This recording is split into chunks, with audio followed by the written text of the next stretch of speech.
All right, folks, back with the Bossman show, friend of the show, the new coach, North Texas Mean Green. He's the man himself, Jason Burton on the show. Jason, how you doing, my good brother? I see you in the Man, office doing your thing already, man.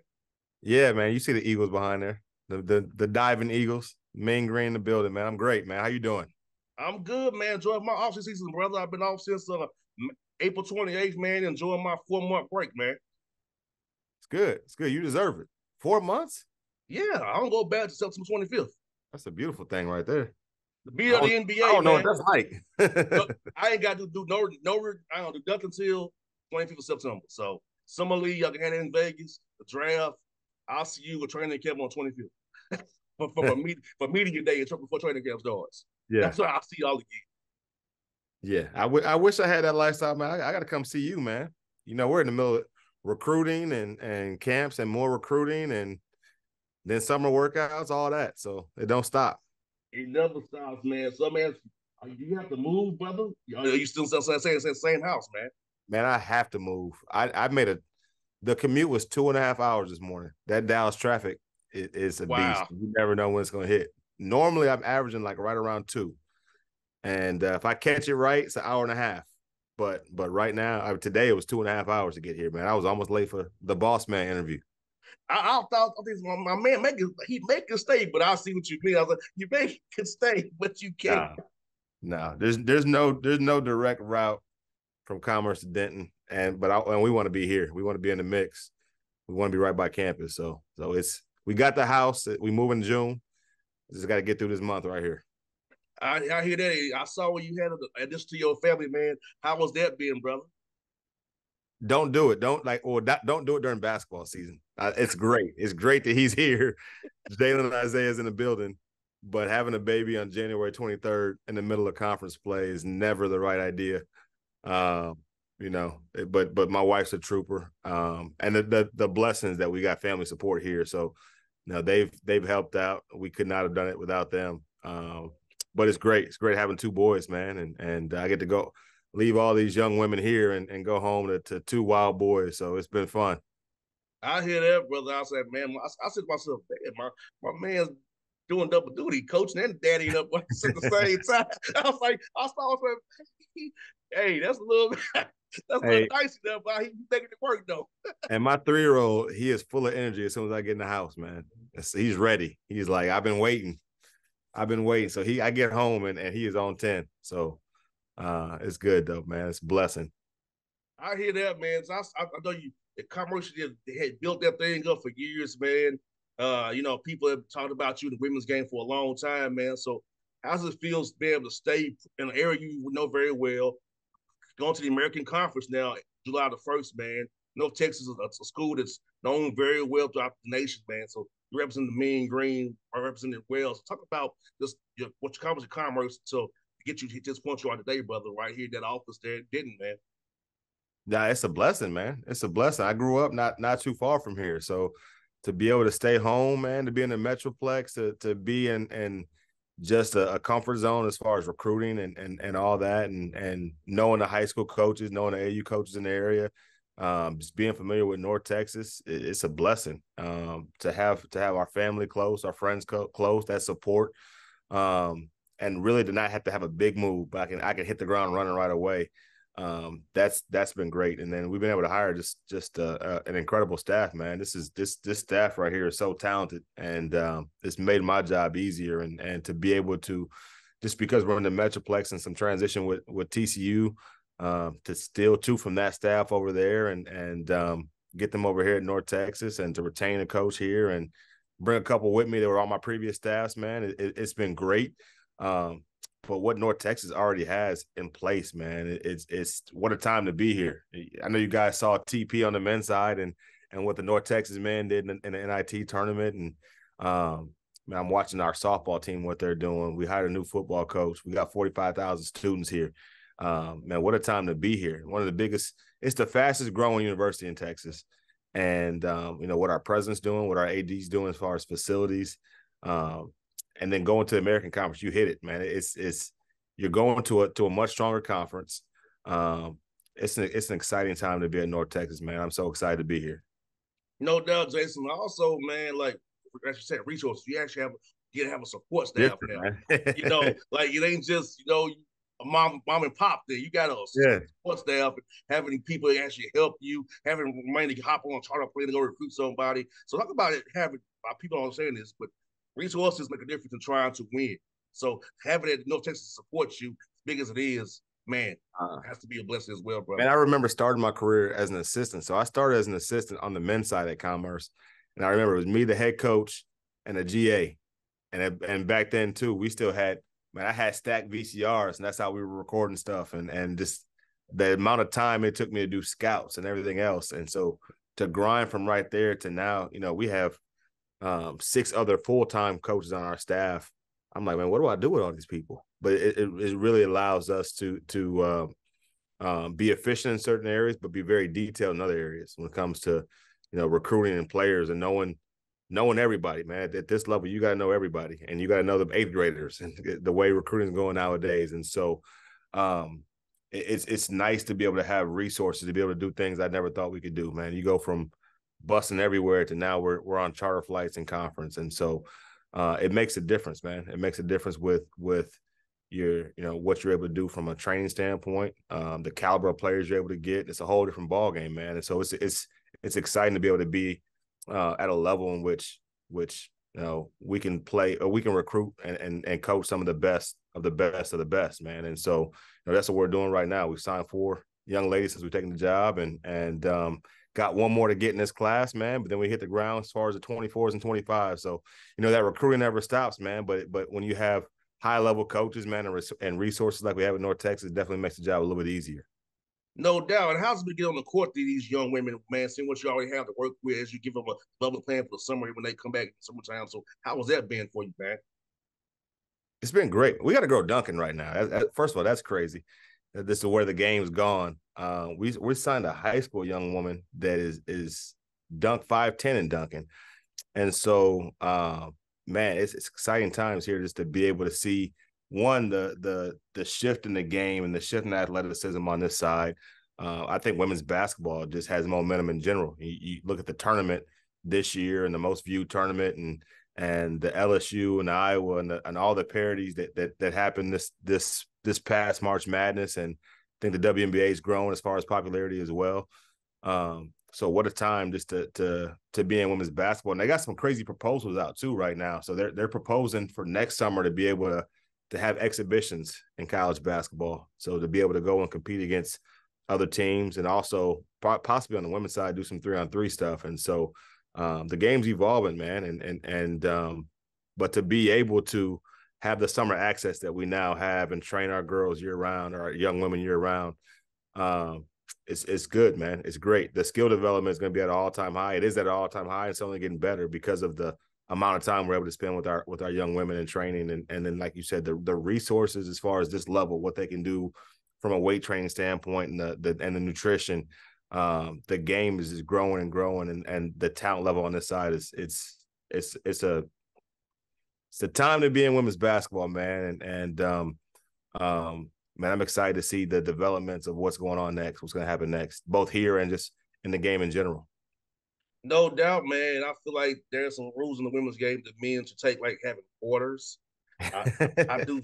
They're the only game that doesn't have it. You know, I'm not a half person, brother. I'm a quarter guy. It's the only sport, only basketball anywhere worldwide that still plays halves. Yeah, it blows my mind, brother. It does blow my mind.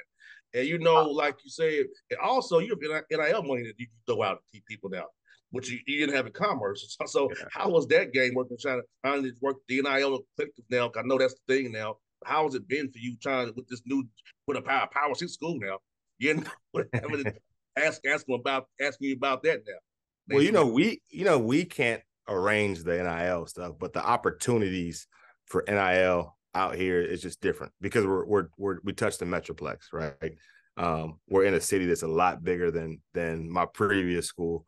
That's just a little bit out there, and so the opportunities here are way different because of our proximity to Dallas, because we're right here, the size of the city, the things that we have in town, and then you start seeing these collectives, and that's something that's already in place here and growing as far as collectives. And so the opportunities just for NIL stuff here, the opportunities for branding here, the opportunity to be in a major market here in North Texas, it's just completely different, man. And not just that too, but our proximity to Oklahoma. So I think that where we're at as far as location definitely allows for all of our student athletes, all the sports here to get their brand out and to be a part of some NIL deals.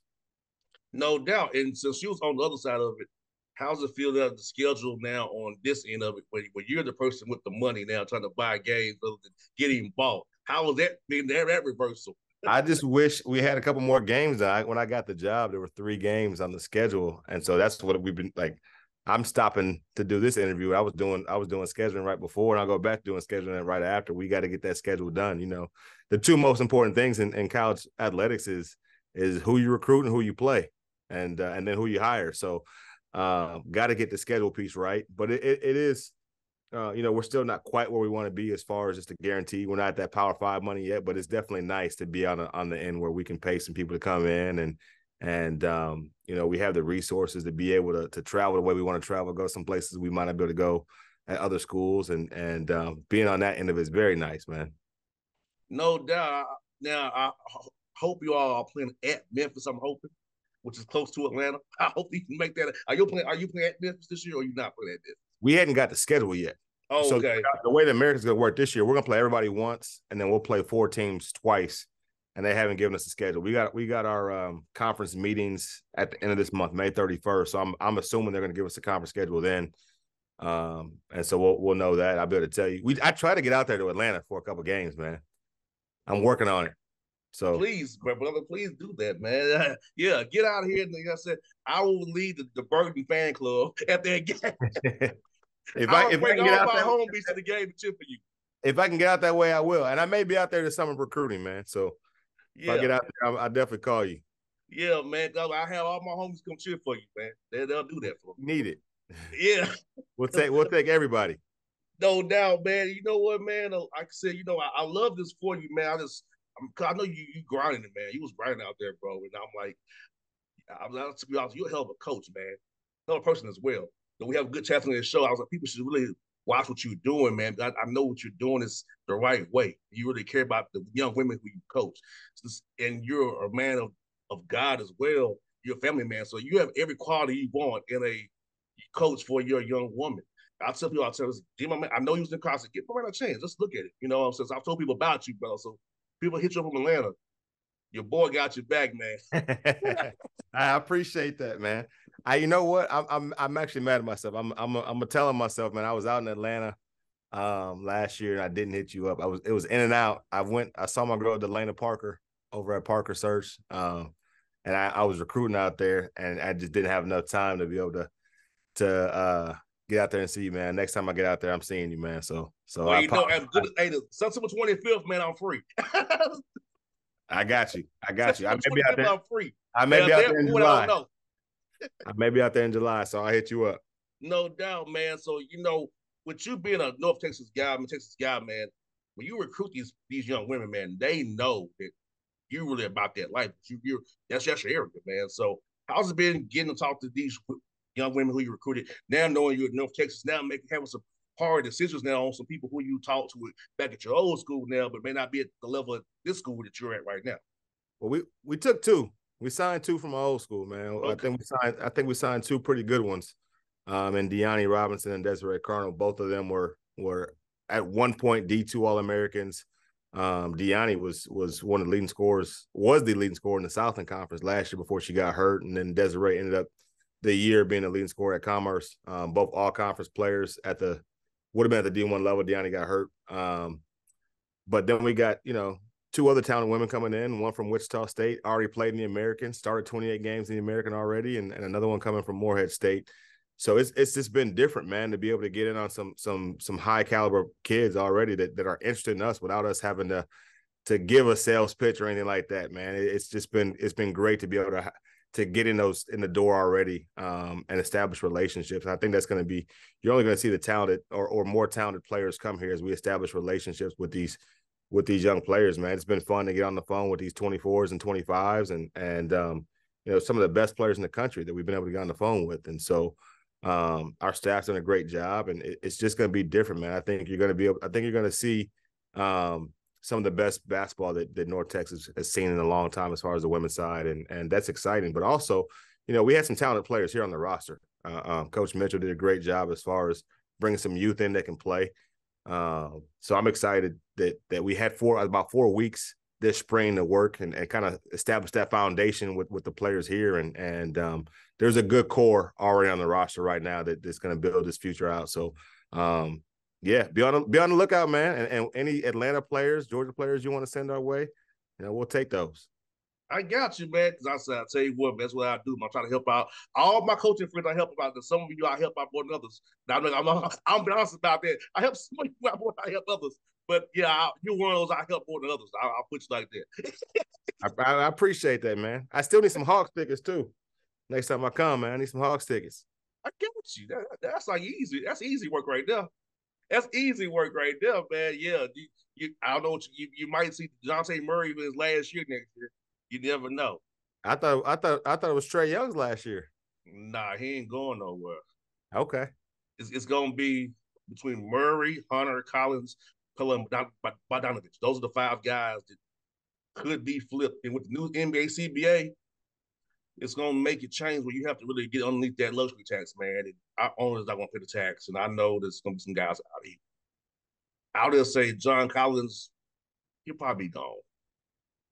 Because we're already in the tax. Yeah. Yeah. And see, Jason, my ultimate goal is to retire from radio, become a GM in the front office, or do the cap, because I'm good at numbers. I'm good at doing contracts. So it's like, you'll see me, I want to be the cap guy, the GM, doing all, because I like that kind of stuff. Okay. Yeah, because the radio, I'm going to be 40 years old. My contract over, brother. I'm 40 years old. When you get that GM job, just let me know. Yeah, because I'm like, this stuff, contracts, salary cap, CBA rules, trades. I know how I do all that stuff. Yeah. I'm with you. So yeah, man, yeah. We'll take you out in Dallas, because I'm saying some things we've been doing in the front office, man. I don't know how we let Brunson go and some of the decisions we've done lately. Hey, it's ownership a little bit too there. Yeah, that's true. Because he's hands-on more so. See, I want to go to a team where the owner's not so much hands-on. Where it's more like, I can run it by you, but you're not gonna veto it because you want to do something else. That's what happens in Dallas a lot. And on all our teams, huh? Yes. In Atlanta, Tony's like, present it to me. Did you believe in this? And he's like, okay, do it. But in Dallas, it's more so, no, I don't know. We're going to do it this way. And then you notice how some trades be lopsided a little bit? Yeah. That's the owner getting involved to make it done. Right. So, but now, like in Atlanta here, Tony's very hands-off. He's not hands-on. He's like, present it to me. If it sounds good, I'll go with it. If you gotta make it sound good to the man, for him to agree to it. Okay. So like the cap, all that stuff, man, I love it. I just know with our contract situation with Trae Young making $41 million, we're in a bad spot. You have to extend Okongwu, Sadiq Bey. You got to extend Johnson eventually and AJ Griffin. So the money's getting tight. So that means DeAndre Hunter, all those guys are going to be in trouble. Bay was a good pickup, though. Yes. That was a good pickup. That's not even the thing about DeJounte Murray, Jason. It gets really tricky really fast. So we're in a spot of where it's going to be some decisions made on money. And I'm going to tell you this. McCollum was targeting Golden State, the CBA. It's going to backfire on him eventually. You said McCollum? Yeah, he's the one that targeted. Yeah, he signed this bad deal with the NBA. Mm-hmm. And it's going to cost him, B. It's going to cost him, but the Burton's going to cost him. I'll tell you why. You got B.I. and Zion on max deals. You're making $30 million a year, son. You're going to get traded. You're going to be in New Orleans very long. So you're targeting the Warriors. He's making that money, though. He ain't mad right now. He's making that money. Yeah, but his don't tell you, bro. That CBA passed 227, 223. That's how much. That's how close it was for the players to pass it. Yeah. And so a lot half the league like this dude is trash. I'm one of them. Who agree to this crap because it's gonna hurt. It's gonna hurt a lot of people Right. Right. because you targeting 14. The Lakers, the Clippers, the Warriors, and the Nets because they spent the most money. That's Yeah. my thing. If you can spend the money, spend the money. They they want the team. They want the small market teams to be good too. So it's gonna backfire though on Utah, Houston, Memphis. Okay, so got all these picks. You agree to this garbage. It's gonna hurt you when you can't keep all your players who you draft. So while you thought you was hurting the big market teams who can spend more money than you really hurt yourself. And that's the funny part. It's gonna backfire. I can't wait for the chaos. My phone's been blowing up about the trades that are gonna happen because deduct this luxury tax is coming in. yeah, yeah. It's gonna be a fun summer, man. I'm telling you. A lot of trades coming. So where's Kyrie gonna end up? Either back in Dallas, or this is gonna be some shock. The Clippers. Okay. You sign and trade Covington and Powell to Dallas and meet Kyrie's number. I don't like that for Dallas. But that's kind of what's out there. Yeah.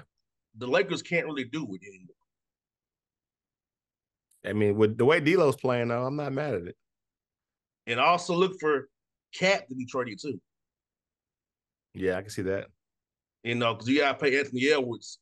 Can't have two guys making $200 million on your roster. With Gobert, who's a terrible trade. So it's going to be a lot of movement this summer, brother, to duck this second apron tax. And my phones, both of them are blowing up with different trades here. You're not all able, man. I'm still on the one phone. I got three phones actually. I know. I got to get to your level. I got two personal phones and one NBA phone. I don't want to hear about that second personal phone. Man. That's a whole different zone, man. Well, I got one for my college people, one for my people from Atlanta. Okay. Because I have an answer for them from school. You big time. That's all. But my Atlanta people, they got my old 404, the old cricket phone I had where I had Snake on the phone, free at 9 o'clock, brother. That phone. Wait, which number do I have? You have the Nashville number. Okay. Okay. Yeah, you have the number that people who don't answer from Atlanta have. I got you. I have one for people from Atlanta that have an NBA phone that the house give me that I don't give out to them else. I appreciate I got the iPhone, not the cricket phone, man. I appreciate that. Yeah. They got the Droid phone, brother. Atlanta people be able to Droid. You able to Droid. Yes, sir. But man, yes, sir. Hey, when you come out today, let me know, bro. We'll get together, man. Take you out, get you some food, man. One of my spots in the ATL, man. We talking about your Cowboys, your Lakers, man. I'm indifferent because my teams are like I work for a team, other teams in town like crap, you know. So I don't cheer for the Falcons or the Braves. Yeah, it's hard to though. Very, especially after what I witnessed in my face in 17. Yeah, I was on sidelines for that, brother. I saw that go down in flames. Stuff. The worst trip in my life, brother. The quietest trip ever in my life back to Atlanta. Hey, y'all host a good Super Bowl though. I'll give you that. Yes, we did do that very well. We did do that very well. We need our Final Four back. COVID stole my Final Four away from us. Yeah, it did. We need the Final Four back in Atlanta, man. It was crazy in 2012. It was killer. I was there. I was there in 2012. I was on the men's side at Texas State at the time. I was there in 2012. Yeah, we need our Final Four, but NCAA, give us a Final Four back, please. That's why our network so hard. That's when Patty LaBelle had a soulful joint out there still. I don't know if Yes, she still got it, but it was. I went to that back then. it's gone now. Yeah, yeah, it was good. Yeah, so nah, it's to give us our final fullback and stuff, lady. We need it back, man. But Jason, happy for you, my brother. I really am, man. I can't wait to see you, man. And when you come to Atlanta, bring me some gear, man. XL gear, man. I'm gonna rock it for you, Nate, man. I got you. I got you some gear, and you got to come out to Dallas. So you got to come to a home game, man. It's gonna be different. You got I to come to will, the man. maniacs out here. Our student section, they're gonna go crazy, and it's gonna be good, man. We're gonna be come out to Denton, man. We'll take care of you out here. No doubt, man. I'm gonna look at the schedule comes out for in August. I'll tell you the schedules. I know we come to Dallas. I know what days I'm off. Now I'll be able to tell you. Hey, let me see your schedules, and I can tell you what day I can come out there and get on hop a plane. Delta get me there. I'll see what you guys going on up there in Denton, man. Representing for the mean green up there, my good brother. Let's do it. Let's do it. Hey man, go work that schedule, my brother. We'll talk to you real soon, my guy. All right, man. I appreciate you. Folks, that's thanks for on the Bossman show. He's now at North Texas, the mean green. See him rocking his gear there in his office, man. Nice couch, my brother. Hold it down, man. Appreciate you. All right, man. I'll see you, brother. See you.